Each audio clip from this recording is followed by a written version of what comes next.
علیکم ورحمۃ اللہ وبرکاتہ۔ محترم سامعین و ناظرین، امید ہے آپ خیریت سے ہوں گے۔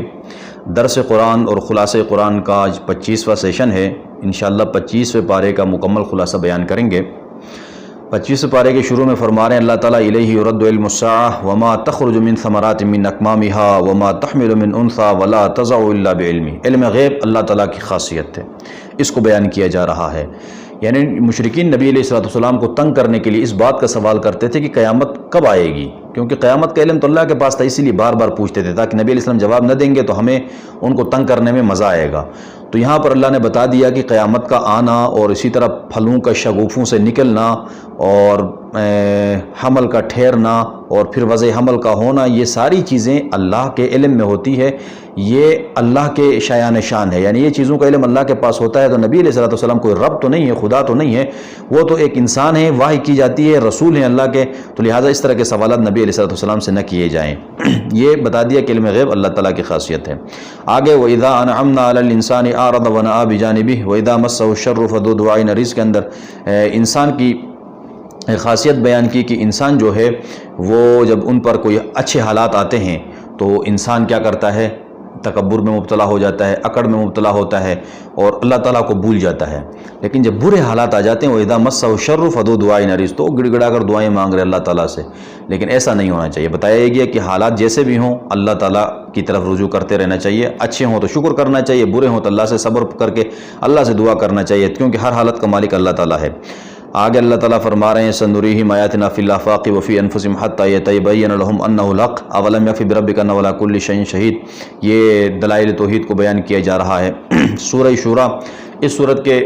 38ویں آیت میں اللہ تعالیٰ نے بتا دیا کہ مسلمانوں کے جو معاملات ہیں وہ آپس کے مشورے سے طے ہوتے ہیں، اسی لیے صورت کا نام بھی شورى پڑ گیا۔ اور صورت کے شروع میں اللہ تعالیٰ نے جو دلائل توحید قدرت بیان کی ہے اس میں بتا دیا کہ تکاد السماوات یتفطرن من فوقہن والملائکۃ یسبحون بحمد ربہم، کہ آسمان میں اللہ تعالیٰ کی حمد اور تسبیح کرنے والے اتنے زیادہ فرشتے ہیں کہ ایسا لگتا ہے کہ وہ آسمان ان کی تعداد سے، ان کے وزن سے پھٹ نہ جائے۔ یہ مثال جیسے سمجھا رہے ہیں اللہ تعالیٰ، یہ بتا رہے ہیں۔ اور قل لا اسألکم علیہ اجرا الا المودۃ فی القربى ومن یقترف حسنۃ نزد لہ فیہا حسنا ان اللہ غفور شکور۔ یعنی نبی علیہ السلام اپنے مشرکین جو رشتہ دار تھے، قریش تھے، جو ان کو تنگ کرتے تھے، دین کی دعوت دینے نہیں دیتے تھے، ان کو اللہ کے نبی بتا رہے ہیں کہ دیکھیں میں تمہیں دعوت دے رہا ہوں، میں تم سے کوئی دنیا کے لالچ نہیں رکھتا ہوں، مال و دولت طلب نہیں کر رہا ہوں، تو لہٰذا تم میرا لحاظ رکھو۔ دیکھیں دو وجہ ہیں لحاظ رکھنے کی، ایک لحاظ تو اس لیے رکھو کہ میں اللہ کا رسول ہوں، رسول ہونے کی وجہ سے رکھو۔ اگر رسول ہونے کی وجہ سے تم میرا لحاظ نہیں رکھتے تو کم از کم رشتہ داری کا خیال تو رکھو، میں تمہارے رشتے میں ہوں، میں نے 40 سال کا عرصہ تمہارے درمیان گزارا ہے، تو مجھے صادق اور امین کہا کرتے تھے، اب کیا ہو گیا، یہ اللہ نے بتا دیا۔ وما اصابکم من مصیبۃ فبما کسبت ایدیکم ویعفو عن کثیر کے اندر اللہ تعالیٰ بتا رہے ہیں کہ اب دیکھیں کسی بھی انسان پر سورہ اس میں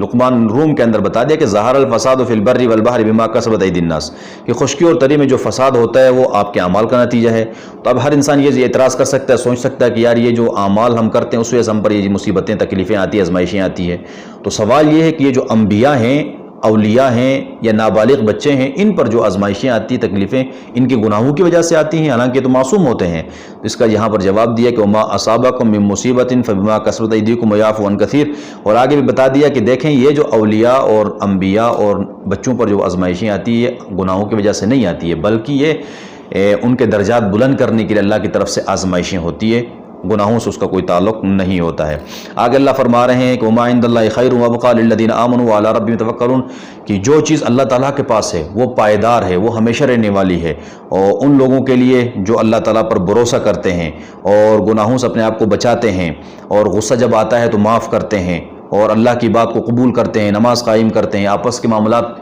مشورے سے طے کرتے ہیں، اللہ کے راستے میں خرچ کرتے ہیں، اور جب بدلہ لینا ہو، جب ان پر ظلم کیا جائے تو بدلہ لیتے ہیں، اور بدلہ لینے میں بھی جزاء سیئۃ سیئۃ مثلھا، برابری کرتے ہیں، ظلم نہیں کرتے ہیں۔ ایسے لوگوں کے لیے اللہ کے ہاں بڑا اجر ہے، یہ بتا دیا۔ آگے للہ ملک السماوات والارض یخلق ما یشاء یہب لمن یشاء اناثا ویہب لمن یشاء الذکور کے اندر اللہ بتا رہے ہیں کہ بادشاہت اللہ تعالیٰ کی ہے، زمین اور آسمان میں بادشاہت اس کی ہے، کسی کو پیدا کرنا، کسی کو اولاد دینا، بچہ دینا، بچی دینا، نہ دینا، یہ سب اللہ کے اختیار میں ہے، اللہ کے علاوہ کوئی یہ نہیں دے سکتا ہے۔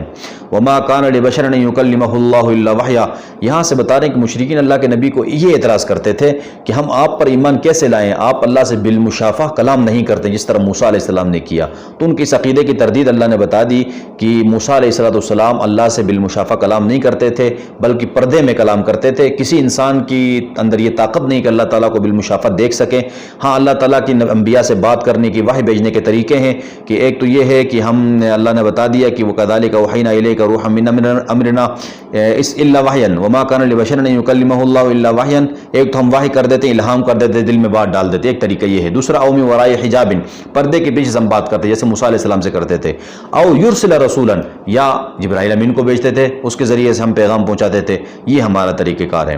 سورہ زخرف سونے کو کہا جاتا ہے، اس کے اندر سونے کا تذکرہ ہے، اسی لیے سورت کا نام زخرف پڑا۔ اللہ فرما رہے ہیں حامیم الکتاب المبین، قسم ہے اس واضح کتاب کی۔ قرآن کو واضح کتاب کہا، واضح کس اعتبار سے ہے یہ بات سمجھنا ہے۔ قرآن واضح ہے واضح اور نصیحت کے اعتبار سے، یہ بات یاد رکھیں۔ عقائد اور مسائل کے اعتبار سے، احکام کے اعتبار سے، یعنی احکام کے اعتبار سے قرآن واضح نہیں ہے، اس لیے کہ اگر احکام کے اعتبار سے قرآن واضح ہوتا تو پھر استنباط اور استخراج کے مطلب ضرورت نہ پڑتی، اجتہاد کی ضرورت نہ پڑتی۔ تو اجتہاد کی اور استنباط کی ضرورت پڑ رہی، اس کا مطلب یہ ہے کہ یہاں پر جو احکام کے اعتبار سے واضح نہیں ہے بلکہ واضح اور نصیحت کے اعتبار سے واضح ہے۔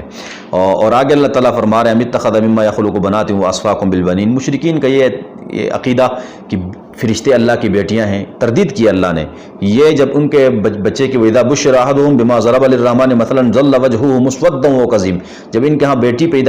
پیدا ہوتی ہے، ان کو خبر دی جاتی ہے، ان کے چہرے کا رنگ ڈل جاتا ہے، ماتھے پہ بل آتے ہیں، اور یہ اپنے لیے بیٹی پسند نہیں کرتے ہیں، اللہ کے لیے بیٹیاں پسند کرتے ہیں۔ تو یہ کتنا ناانصافی والا، ظلم والا فیصلہ یہ کر رہے ہیں۔ وَإِذْ قَالَ إِبْرَاهِيمُ لِأَبِيهِ وَقَوْمِهِ إِنَّنِي بَرَاءٌ مِّمَّا تَعْبُدُونَ، اللہ فرما رہے ہیں کہ مشرکین وہ کہتے تھے، جب ان سے کہا جاتا کہ اللہ کی مانو، اللہ کے دین پہ آ جاؤ، تو وہ کہتے تھے کہ ہم اپنے آبا و اجداد کے دین پر چل رہے ہیں، وہ صحیح راستے پہ تھے، ہم ان کے نقش قدم پر چلیں گے۔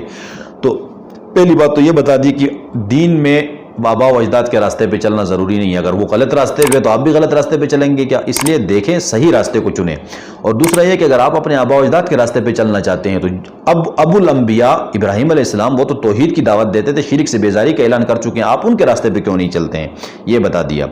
آگے اللہ تعالیٰ فرما رہے ہیں کہ وَقَالُوا لَوْلَا نُزِّلَ هَذَا الْقُرْآنُ عَلَىٰ رَجُلٍ مِّنَ الْقَرْيَتَيْنِ عَظِيمٍ، یہ مشرکین کا ایک اعتراض یہ بھی تھا کہ اگر اللہ نے یہ قرآن اتارنا تھا، یہ نبوت دینی تھی، تو مکہ اور طائف میں یہ دو بڑی مطلب آبادیاں ہیں، ان کے درمیان جو بڑے لوگ ہیں، اثر و رسوخ والے مالدار لوگ ہیں، ان کو کیوں نہیں دیا، یعنی غریب آدمی کو کیوں دیا؟ تو یہ اللہ تعالیٰ نے اس کا جواب دیا کہ دیکھیں نبوت یہ اللہ تعالیٰ کا کیا کہتے ہیں خاص کیا کہتے ہیں فضل ہے، اور جو رزق ہے وہ ایک عام چیز ہے، تو اللہ نے رزق کو بانٹنے میں آپ کو اختیار نہیں دیا، وہ بھی اللہ تعالیٰ خود بانٹ رہے ہیں۔ تو جو خاص ایک چیز ہے وہ اللہ تعالیٰ تمہیں کیوں اختیار دیں گے، وہ بھی اللہ دیں گے، تو وہ اللہ کے اختیار میں جس کو بھی نبوت دے دے۔ وَمَن يَعْشُ عَن ذِكْرِ الرَّحْمَنِ نُقَيِّضْ لَهُ شیطانًا، کے اندر بتا دیا کہ جو اللہ تعالیٰ کے ذکر سے منہ موڑے گا تو شیطان اس کا دوست بنے گا، اور شیطان ان کو سیدھے راستے سے روکے گا، اور وہ سمجھے گا میں ہدایت پر، حالانکہ وہ گمراہ ہو چکا ہوگا، یہ بتا دیا۔ آگے وَاسْأَلْ مَنْ أَرْسَلْنَا مِنْ قَبْلِكَ مِنْ رُسُلِنَا، اس سے بتا رہے ہیں پیغمبر آپ پہلے انبیاء سے پوچھیں کہ کیا لوگوں نے مطلب کیا ہم نے دوسرے خداؤں کی مطلب پوجا کرنے کی گنجائش رکھی ہے، یا انہوں نے کوئی ایسا میرے علاوہ کسی اور کو پکارا ہے؟ یہ پوچھنے کا مطلب یہ کتابیں پڑھنا ہے، صحیفے جو پہلے انبیاء کیا، یہ ہے کہ معراج کے موقع پر ان سے پوچھیں، تو یہ سوال۔ وَلَمَّا ضُرِبَ ابْنُ مَرْيَمَ مَثَلًا إِذَا قَوْمُكَ مِنْهُ يَصِدُّونَ، سورہ انبیاء کی جب آیت نازل ہوئی جس میں اللہ نے بتا دیا کہ یہ جو بت ہیں یہ سارے کے سارے ان کے ساتھ جہنم کے ایندھن بنیں گے، جلیں گے، تو ایک مشرک نے اعتراض کیا کہ دیکھیں اگر یہ سب جلیں گے تو پھر عیسیٰ علیہ السلام کو بھی جہنم میں ڈالا جائے گا، اس لیے اس کی بھی عبادت کی جا رہی ہے۔ تو اس کا جواب دے دیا کہ دیکھیں وہاں پر بت مراد ہیں، اور وہ معبودان باطلہ مراد ہیں جو خود کہہ رہے تھے کہ میری عبادت کرو، ہماری عبادت کرو۔ عیسیٰ علیہ السلام نے کبھی بھی نہیں کہا، عیسیٰ نے کہا، عیسیٰ علیہ السلام نے کہا کہ میں اللہ کا رسول ہوں، اللہ کا بندہ ہوں، اللہ نے مجھے کتاب دی ہے، نبوت دی ہے، کبھی نہیں کہا کہ میں معبود ہوں اور میری عبادت کرو، اس کا جواب دے دیا گیا۔ اور آگے اللہ تعالیٰ فرما رہے ہیں قل ان کان للرحمن ولد فانا اول العابدین سبحان رب السماوات والارض رب العرش عما یصفون، کہ پہلے تو مشرکین جو فرشتوں کو اللہ کی بیٹیاں کہہ رہے تھے ان کی تردید کی، اب یہاں پر اللہ سے اولاد کی نفی کر دی کہ اللہ کی کوئی اولاد نہیں ہے۔ سورہ دخان، دخان دھوئیں کو کہتے ہیں، یہاں پر مشرکین پر قحط آیا تھا جس کے اندر وہ آسمان کو دیکھتے تھے تو دھواں نظر آتا تھا، اسی لیے سورت کا نام دخان پڑ گیا۔ شروع میں قرآن مجید فرقان حمید کی بتا دیا کہ قرآن کو ہم نے لیل مبارکہ میں نازل کیا ہے، وہ لیل مبارکہ سے مراد شب قدر ہے، سورۃ القدر کے اندر بتا دیا گیا۔ اور یہاں پر یہ دخان میں نے بتایا ومطاط السماء بدخان مبین کے اندر مشرکین پر اللہ کے نبی نے بدعا دی تھی، قحط آیا تو انہوں نے ہڈیاں مردار کھانے پر مجبور ہو گئے، پھر آسمان کی طرف بھوک کی وجہ سے دیکھتے تو دعائیں دعا نظر آتا تھا۔ نبی علیہ السلام کے پاس آئے، کہا کہ آپ دعا کریں قحط ہٹ جائے، پھر ہم آپ پر ایمان لائیں گے۔ اللہ کے نبی نے دعا کی، قحط ہٹ گیا، لیکن پھر بھی وہ ایمان نہیں لائے۔ اور اس کے علاوہ آگے اللہ تعالیٰ فرما رہے ہیں کہ ان شجرۃ الزقوم طعام الاثیم کالمول یغلی فی البطون، جہنمیوں کے لیے جو کھانا ہوگا جہنم میں زقوم نام کی درخت ہوگی، وہ کھائیں گے، اتنی کڑوی ہوگی ذائقے کے اعتبار سے، رنگ کے اعتبار سے، شکل کے اعتبار سے بھی، ان کے اندر وہ ساری کی ساری مطلب وہ اندر والا نظام درہم برہم ہو جائے گا۔ اور اسی طرح جنتیوں کا بتا دیا کہ جنتیوں کے لیے وہاں پر بہترین لباس ہوں گے، اونچے مقامات ہوں گے، موٹے اور پتلے ریشم پہنیں گے، بڑی بڑی آنکھوں والی حوروں سے ہم شادیاں کرائیں گے، ان کا ذکر ہے۔ سورۃ الجاثیہ، جاثیہ گھٹنوں کے بل ہونے کو کہتے ہیں، اور یہاں پر ہے کہ قیامت کی ہولناکی کو دیکھ کر لوگ وہاں پر گھٹنوں کے بل گرے ہوں گے، اسی لیے سورت کا نام بھی جاثیہ پڑا۔ سورت کے شروع میں اللہ نے توحید اور قدرت کے دلائل بتا دیے، ان فی السماوات والارض لآیات للمؤمنین، طرز مختلف اللہ نے اختیار کیا کہ زمین اور آسمان کی پیدائش میں مومنین کے لیے نشانیاں ہیں، اور جو کچھ چوپائے اٹھا کر لے کر جاتے ہیں اس میں نشانیاں ہیں، دن اور رات کا آنا، آسمان سے بارش کا اترنا، پھر اس کے ذریعے سے مردہ زمین کا زندہ ہونا، اور اسی طرح ہواؤں کا چلنا، اس میں نشانیاں ہیں۔ یہ سارے نشانیاں اللہ تعالیٰ نے یہاں پر قدرت کے بتا دی۔ تو اس سے یہ بات بھی آگے بتا دی کہ تین قسم کے لوگ ہوں گے، ایک وہ لوگ ہیں جو ایمان لائے ہیں، دوسرے وہ لوگ ہیں جو ایمان تو نہیں لائے ہیں لیکن ان کو دلائل پر مکمل یقین ہے، وہ عنقریب ایمان لائیں گے۔ تیسرے وہ لوگ